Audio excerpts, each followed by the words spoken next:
Y'all know what it is, man. We back at it. Young Jock, Miss Shanika, and Shout with Young Jock and the Streets Morning Takeover. Miss Shanika. Yes, sir. Man, we got some special guests in the building joining us this morning, man.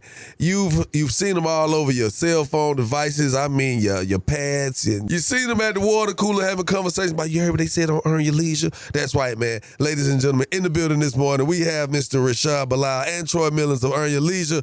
Hey, man, let's give them a round of applause for being this morning. Yeah. So let's talk about what we got going on, man. Something very big and important taking place in the city. What it do?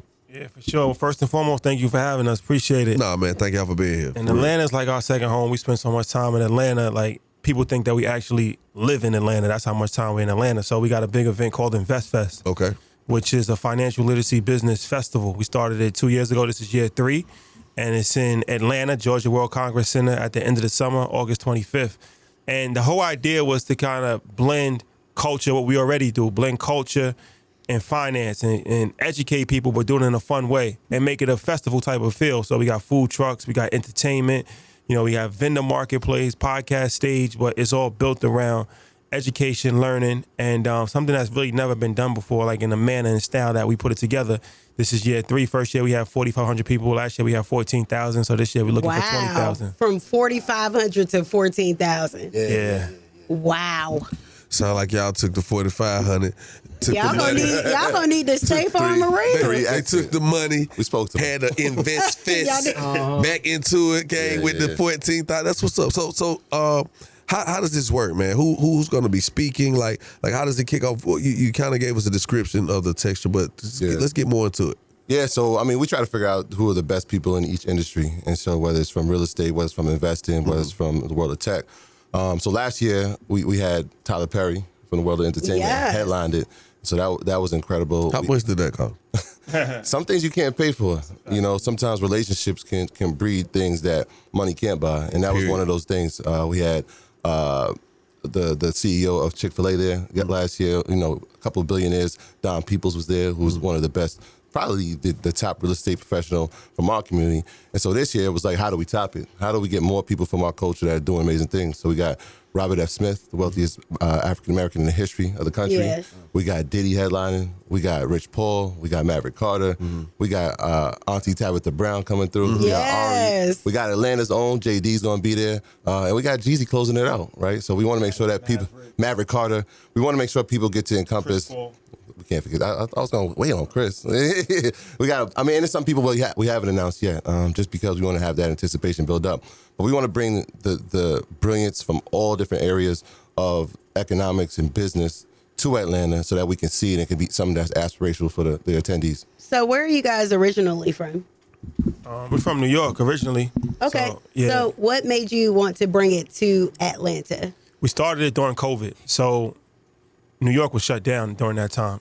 So that wasn't really an option. And there's a lot of red tape to try to, if you ever did business in New York, you know that it's not easy to do business. Cost a lot of money. Especially not for us. That's a fact. So Atlanta was always a place where it was just like kind of open and easier to get things done. This is why we in Atlanta a lot. Like entrepreneurs, I don't think people really realize like it's a lot of opportunity out here. And we see that like even coming from New York, obviously that's the biggest market. But it's so difficult to get things done a lot of times.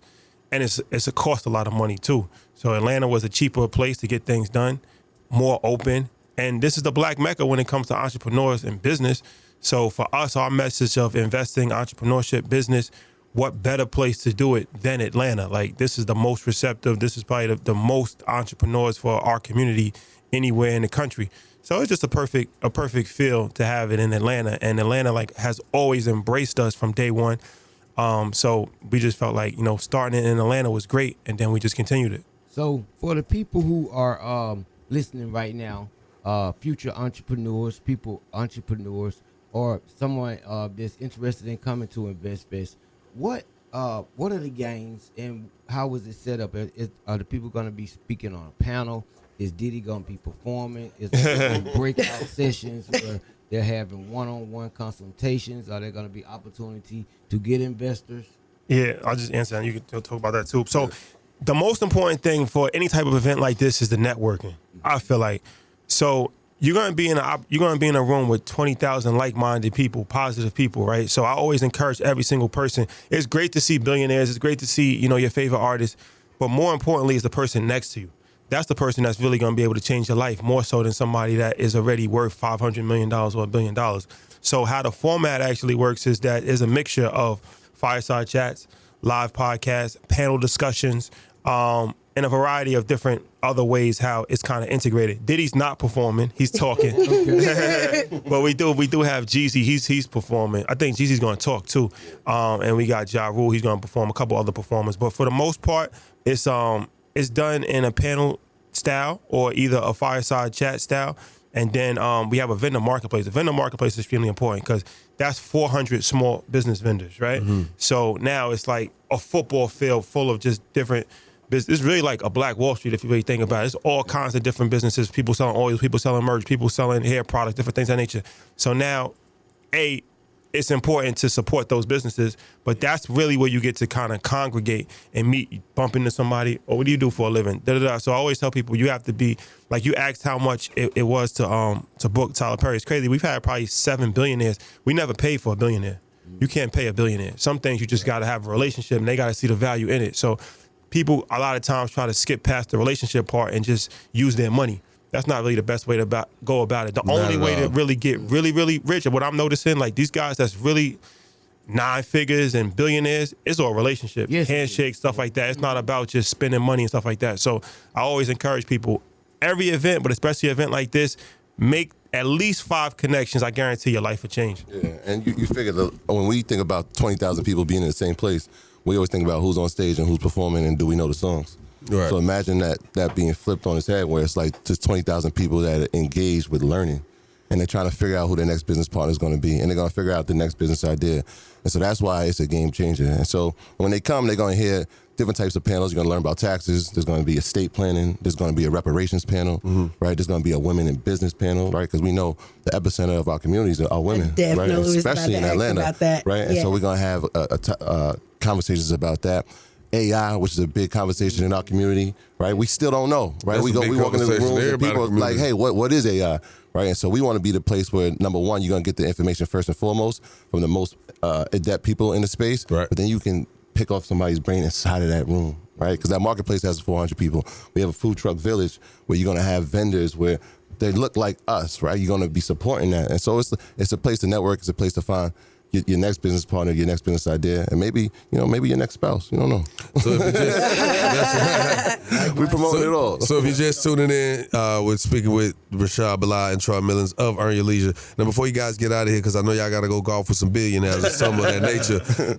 Let's go golfing. Outside of just having a dream and watching it manifest and come to fruition, what is your end goal in doing this? That's a good question. I think it's a couple, but definitely growing up as a media company, growing as a media empire. And I think it's dope now with social media where we never really got to see BET being built. We just saw the final product, right? We never got to see a lot of these companies being built. We just saw the final product. But with social media, they actually saw us start. Cell phone started, in a dining room, and they saw the progression to now doing events with 20,000 people. So it's kind of like a documentary that you're actually watching in real time. So actually, building a $1 billion company, taking the company public on the stock market, like it's crazy. We talk about stocks all the time. There's 4,200 stocks on the stock market. How many do you think was started by Black people or like Black-owned companies? Just take a guess out of 4,200 on the stock market. 2. 50. I say 200. 6. So you actually wasn't too far off, but that's crazy. I just didn't want to sound too far off. Even though I was too far off, but I didn't want to sound like the guy that didn't believe in us. So yeah, that's the goal, right? Really like global expansion. Like we've already done stuff in the UK and London. We actually going to Ghana at the end of this year. We got a show in Ghana on December 27th. So global expansion, expanding the message even beyond business and financial literacy, like doing a cooking show, doing a kid show, doing different things that, and I feel like, media is an important space, but we don't own any of our media. Like, and the media that we do own, 90% of it is focused on gossip and entertainment. Oh, Jesus. So it's like how we really, feeding the minds of the people. Media is probably one of the most important parts of any culture, because that's how we actually receive our information. Well, that's kind of how they're stripping it away from us, because they aren't putting like educated, like it's all about reality and news and gossip, just like you said. So they're trying to take that away from us. So for people that may just be learning about your podcast, because this is radio, a new audience. What is your background, both of you guys? Yeah, so I'm a teacher by trade. I went to Okay. school. I was teaching elementary school, teaching middle school. Rashad was a financial advisor. And so when you think about the two professions, just happenstance, like education and finance. And so there you get your financial literacy right there. What teacher? I was teaching health and phys ed. So Okay. I was like, I got this thing where I was like, oh, more than a gym teacher. Because people think like, yo, you're a gym teacher, you know nothing. And I'm like, nah, that's just what I do during the day. But like, I really study other things outside of this. And so like when he says like they watched it, like my coworkers watched me recording ads and reading about finance and shooting and editing episodes. And they're like, what is he doing? I'm like, don't worry. One day I won't be sitting here. And, Don't worry about it. That day is now. I got a time limit. Yeah. So is it like interesting from your perspective to see like the financial literacy guys be like the rock stars now? Like y'all a whole gang out here. Like Yeah, not for sure. It's just dope just to see other people highlighted. And I feel like, we grew up on music, so we're big music fans, and I played sports my whole life. So sports and entertainment is something that was always like highlighted, and that was something that was aspirational. Because you always knew at least one rapper that made it. You always knew at least one player that made it to the league. So it was like kids growing up, it was like, all right, sports and entertainment, that's all we really had. So now we just want to provide different opportunities, not to knock sports and entertainment, that's great. But you don't have to be a musician, or you don't have to be, an actor. You don't have to do that to be wealthy or to get recognized. You could just be yourself. yeah. You know what I'm saying? Nah, So it's definitely like being in school, and you got the cool kids and the smart kids, and we get a certain age and we start to realize who's really the cool kids, because somewhere in the things change. You're like, oh, wow, look at old Rashad, you're doing good for yourself. That's one of the things Puff said to us. He was like, yo, I admire what y'all done, because y'all made being smart sexy. Yeah, definitely. Y'all made it cool to actually know things. Why? Y'all ain't Why got to his dribble a voice saying it ball though? or write a rap song. and- Why I heard him saying it though? like y'all really, you know what I'm saying? You know what I'm saying, Playboy? I give them an example. I say, listen, your role models is not the people who you see doing all this flashy stuff, spending all this money and different things like that. I say, when I grew up, I used to see the guys with the Cadillacs and the gold chains. And, they was the ones looking flashiest. Right. And people would look down on the nerds or the people who are doing their work. I said, well, guess what? Today, the people who had the Cadillacs and the gold chains and the gold teeth, they the same guys that's playing those video machines at the gas stations. And the people who were nerds and wasn't in the streets and you look down on, these are the doctors and the lawyers that are driving Mercedes and affluent, smoking big cigars and companies of good people in the money circle. So I always make that that the cool kids today are not going to be the cool kids when you 30 or 40 years old. They're going to be the kids who wasted their time. Yeah. This is the time to sow into you right now. True and you'll indeed. be able to ball later. True indeed. So how I know you're about to close it out. How would people be able to get these tickets? yeah, you can go to investfest.com, our website, earnyourleisure.com, and you can get your tickets. It's a 3-day event, so Friday, Saturday, and Sunday, and definitely everybody in Atlanta, but all over. This is an event. People come from like all over the world. People come from the Caribbean. People come New York heavy, of course, overseas. So it's really an opportunity just to come and just fellowship, have a good time in the city of Atlanta, and I guarantee you're gonna enjoy it for sure. That's right. Shout out to all our markets. Y'all get some tickets and For come sure. to Invest Yes, Fest. come Sure. down for a great event. For sure. Bring your ideas. Y'all coming? Yeah. All right. Definitely. You didn't give me a commitment. Josh Nah, didn't cause give me- I'm It's still processing. No, I ain't processed. It's processed. All right. I'm gonna ask you. I ain't even finna sit here and kick it. And we gonna do this, and then you don't show up. And you're like, why you was counting? I'm gonna ask you some more questions because I need to be in the building. You feel me? Yeah. Hey man, again, Mr. Rashad Bilal and Troy Millers of Earn Your Leisure. Want to say thank you guys for coming out sharing this great event with the world.